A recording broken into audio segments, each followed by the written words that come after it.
Hey guys, my name's Jade. I'm an 18-year-old entrepreneur and I run a few businesses. So the reason why I wanted to make this video is the other day I found an image of me having my lemonade stand at 9 years old making my coin. I feel like I was obsessed at a young age to make money, not because I was a greedy bastard and what the heck, when you're 9 years old, what the heck do you know? It was because I love creating a product and seeing people's reactions from it. I was obsessed, okay? I literally quit high school 2 years ago to pursue my online business. As you can see from this like mediocre background, I don't have a ton of money, but I was able to make a full-time living off of my online business. And today I'm gonna show you guys how I support myself and make my money. Let's get started. Quick disclaimer, I'm very well aware that this video could come off a little bit braggy. I don't want to sound like that at all. Like, I've come from very humble grounds. Like, I was not able to afford my violin lessons. I wasn't able to afford doctor appointments. Like, I know how hard it is to just make it by. What I do want to show you guys in this video is how it's so possible to take your passion and make a living. So I hope this video gives you that light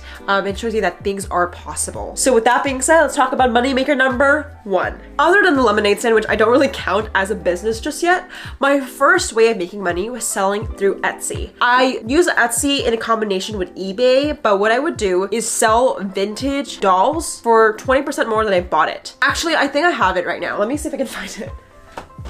Literally, do not judge. I know so many of you guys are gonna judge me for this and think I'm a freak for collecting antique dolls, but this is her.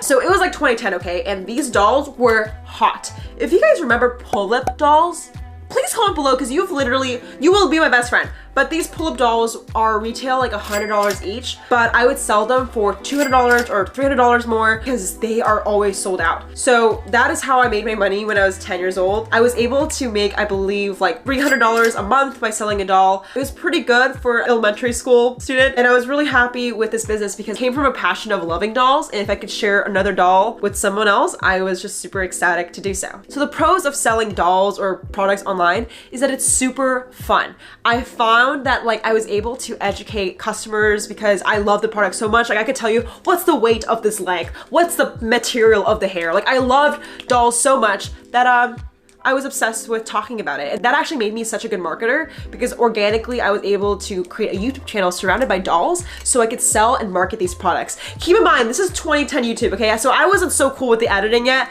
but this is an example of some of the videos I made to sell my dolls. Hey guys, I'll be selling my pull-up wigs that I have for sale, and I might be selling this. I'm not very sure, but I bought it for $26, but it's sold out and it's in good condition. The second wig I have for sale is $10, no doubt about it. The cons of selling products online is it's really not scalable. I'm very well aware that you don't need to scale everything, but I couldn't sustain this business because it required you to buy like all these products, ship it out yourself, and I just didn't have that time because I was a kid. So yeah, that is the cons, but I really genuinely enjoyed my career in this field. Literally guys, go to your closet, find antique toys that you have when you were a kid, pop it into eBay, and you can actually see what are people selling it for and how much lower can you sell it for. And it's really easy to turn a profit just based on products you have at home. All right, 2. Drop shipping. So when I was 10 years old, I basically was like, fuck this shit. I want to sell other products than dolls. And I turned to Alibaba. So during this time of YouTube, it was like the kawaii age where basically all animal products were given personalities. So there was this like bear called Rilakuma. It was a famous freaking bear. And I would buy these keychains of this bear's face and sell it on Amazon. And I was able to make $5,000 a month based on that product. The pros of drop shipping in 2011 and 2012 was there's literally no competition. Now the cons is it's just now really competitive, and I would say it's pretty cost intensive, at least the way I did it. I fulfilled it out of my own home. You have to keep in mind that someone has to do those physical labor work. I'm not sure how it is right now just because I don't do that anymore, but that is just something to keep in mind. All right guys, so number 3 of how I used to make money was freelancing. You guys, if you are a student or you're someone who is a teenager and you want to make money, this is my best advice to get started. You don't need to be a serial entrepreneur. You don't need to create a lemonade stand. All you needed to do is have a single skill and make it worth for someone else. And all I did was provide photography services. My school started to know me as the Instagram girl. So I was like, okay guys, if you want photos, it's gonna cost you 20 bucks a session. So I went on these photo shoots. I had this very cringy like portfolio account where I would show my clients, and I would go on these $20 shoots. Honestly, it was super fun. Like, I just organically grew my little photography business, started to do senior portraits. Oh, and by the way, pro tip guys, suburban moms with a little bit of cash flow are your best clients, okay? If you're doing photography for senior photos especially, those moms gotcha. I would actually recommend to literally go to Zillow and type in like high income houses above like $500,000 or $1 million and literally go to those house areas and like hang up flyers or Facebook ads to hyper target them on those houses because they have more money to spend on your services. Like I was able to charge $150 for senior photos, and that was bank at my time. So going to find the best customer that can actually afford your services if you do that. So that's a pro tip. Now, if you're like, Jade, I don't have a skill in photography, how do I freelance? I would actually recommend Fiverr.com. This is not sponsored. I just know they have other virtual assistant type of tasks, whether you can do email replying for someone else or company, you can do like some bitch work. Essentially, there's tons of offers on Fiverr that you can just pick up by setting up an account. And I haven't personally done it, but I definitely know there's way more skills than taking photos that you can do. So with freelancing, I was able to make $1,000 in the summer, and that was bank for me. I was just rolling in dough. So highly recommend freelancing. All right, so now for the controversial lesson of the day. A lot of people say know your worth when it comes to freelancing. Now I have a contradiction to that. I also think it's just as important when getting started to do free work. I remember that I couldn't charge people $20 for a photo shoot, so I just took photos of my friends to build up my portfolio for a whole year instead. And I think there's not a lot of people talking about that, at least in what I've seen. So I just definitely think like, yes, charge your coin, sis, and get your money, but also don't be afraid to do free work. Like sometimes here and there for my businesses, I will sometimes lose money by taking projects, but I know it's gonna build up experience and build up my technique to get better. So that's just something to keep in mind. Don't be afraid of free work. All right, so the fourth way to make money is social media. When I was around 16 or 17, that was the time I actually dropped out of high school, and it was because YouTube was starting to pick up. I make money on YouTube in 3 ways. One is AdSense, so I get placed ads you see on this video. I got paid for affiliate links, and I also got paid for sponsorships. Honestly, for a 1 million viewed video, I get paid around $4,000 to $5,000 for that just whole campaign. So it was able to sustain me for like a few months, and that's why I felt a little bit more comfortable to drop out of high school at like 16 years old. So I was making a little bit of cash from those videos. I do have to say though, the pros of starting a YouTube channel is it's very profit friendly. Like you only have to invest in a camera, and my parents really did help me kind of get my feet off the ground and invest and help me get this camera. But the cons is it's not as sustainable as you think. I definitely have videos with 1 million views, but I also have videos with like 2,000 views.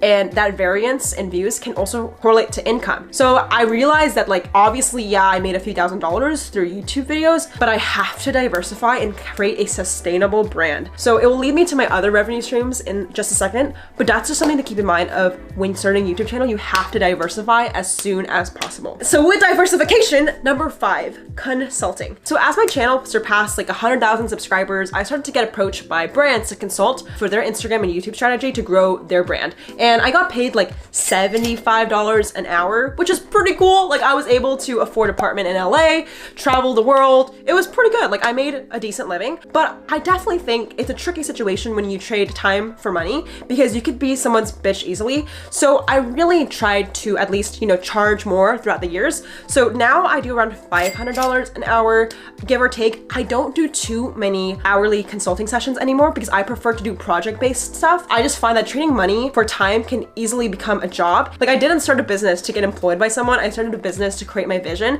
So it's really important if you guys do consulting, like just to be very mindful of that because yes, it's very profitable, but you can easily be someone else's bitch if you don't know what you're doing and you're just not charging enough for it. Because I've lost more money sometimes by consulting because it took me a flight to get there, come back, book a hotel. Like I've definitely lost money. So just to be mindful of that profit and cost. Guys, if you're so far enjoying this video, make sure to give this video a like to let me know that you're enjoying it and subscribe to the channel for more videos about entrepreneurship. All right, number 6.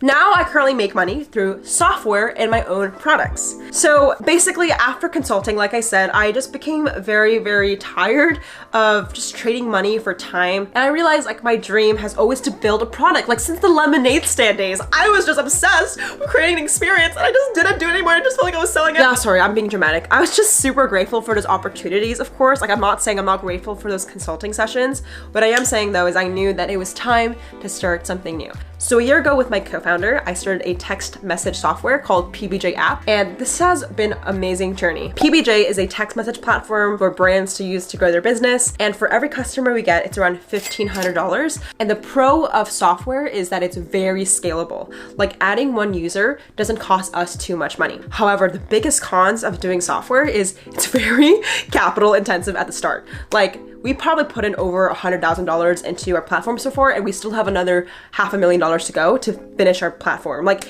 it is not cheap, and I literally pour every like drip of money I have into this project because I really believe in it. But yeah, that's just one of the cons of building your product. But I love it. I really love our platform, and if you guys want to know more information about my text message platform, I'll just put information in the description box, and you guys can check it out. Around the same time I started PBJ, I also started Eat Like, which is a food box. I'm not going to go too much in detail about this project, but I started a food subscription box company. Don't ask why, I just pull myself into very interesting opportunities that don't really make sense all the time. But yeah, each box is $30, so we don't make a ton of profit, honestly, on the boxes. We actually lose more money.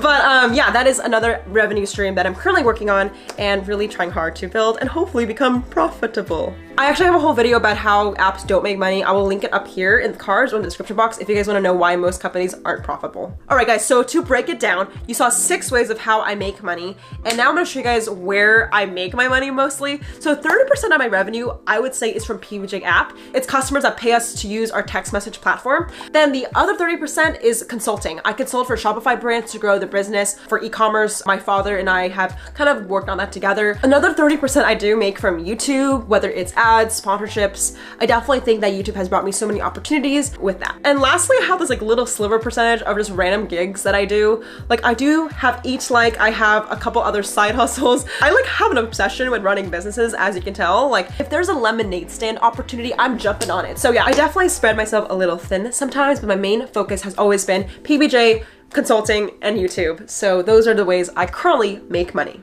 Hey guys, so I just want to say thank you so much for watching today's video. If you guys want to know more about entrepreneurship and how I spend my money, give this video a thumbs up and shout out to the comment winner. Shout out to the comment winner. Comment on this post to be featured in the next episode.